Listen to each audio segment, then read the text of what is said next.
नमस्कार मित्रों, मैं Vishal Singh BCom e learning में आपका स्वागत करते हैं।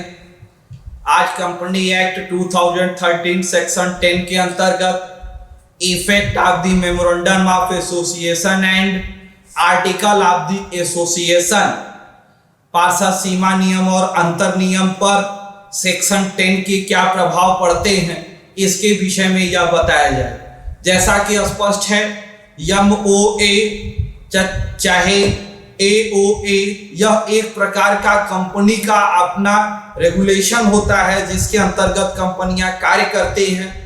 आउटसाइडर के लिए MOA एक प्रकार चार्टर एग्रीमेंट के रूप में कार्य करता है, जिसमें वह देखते हैं कि किसी भी कंपनी का क्या ऑब्जेक्ट क्लास है, किस प्रकार कंपनी डिफाइंस अपने वर्क को करते हैं। रजिस्ट्रेशन किसी भी पब्लिक कंपनी में विदाउट MOA का किसी भी पब्लिक कंपनी का रजिस्ट्रेशन नहीं होता, जिसकी सूचना ROC को देना अनिवार्य है। जब भी वह ROC को सूचना देता है तो उसके ऊपर क्या लायबिलिटी बनते हैं, मेंबर का कंपनी के प्रति क्या लायबिलिटी है, कंपनियों का मेंबर के प्रति क्या लायबिलिटी है, आउटसाइडरों के कंपनी का आउटसाइडरों से क्या संबंध है, कंपनी का इंटरनल सिस्टम क्या है, इन तीनों के विषय में वह स्पष्ट रूप से व्याख्या करते हैं, जिसकी वो रिटेन कॉपी ROC के यहाँ प्रस्तुत करती है, जिस पर कंपनी का जब भी कंपनी बनती है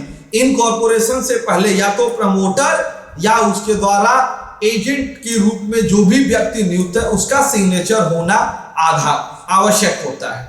निम्न डॉक्यूमेंट्स सेक्शन 10 के अंतर्गत बाउंड हो सकती है। Company bounded to the member, किसी भी कंपनी अपने सदस्यों के प्रति बाध्य है। Memorandum of association article of association में कॉन्ट्रैक्ट होने के बाद कोई भी कंपनी अपने सदस्यों को जो भी एग्रीमेंट करती है उसके लिए यह पूर्ण रूप से बाध्य मानी जाएगी। वह उसके विरुद्ध कोई भी व्यक्ति कंपनी अपने कार्य नहीं कर सकती है। अगर वह उसके विरुद्ध कार्य करती है तो उसे कार्य करने से वह रोक सकता है। सेकंड है आपके लिए member bound to the company. जैसा कि पिछले में अभी देखा, कंपनी सदस्यों के प्रति बाउंड, यहां सदस्य कंपनी के प्रति बाध्य होते हैं।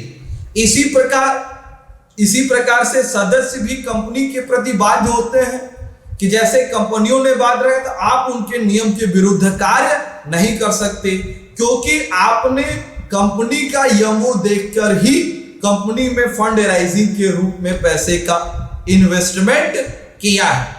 मेंबर बाउंड टू मेंबर, एक सदस्य दूसरे सदस्य के प्रति भी बाउंड होता है।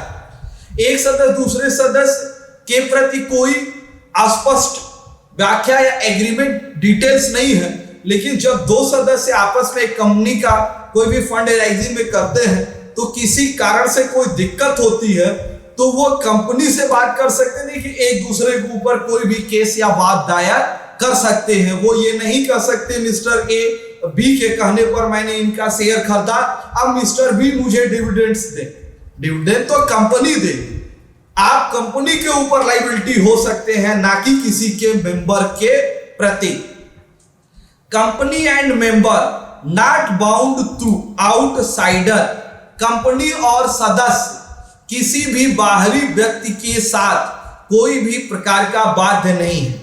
यदि है तो बाहरी व्यक्ति के आउटसाइडर फ्री कंसेंट, स्वतंत्र कॉन्ट्रैक्ट, फ्री कॉन्ट्रैक्ट, स्वतंत्र होके अनुबंध होना चाहिए, उसके लिए आउटसाइडर बांध होता है। आज आपने हमारे यहाँ इस पूरे वीडियो को देखा, इसके लिए मैं आपको धन्यवाद कहता चाहता। कंपनी एक्ट के अंतर्गत आज हमने आपको सेक्शन 10 का डिटेल्स आपको बताई।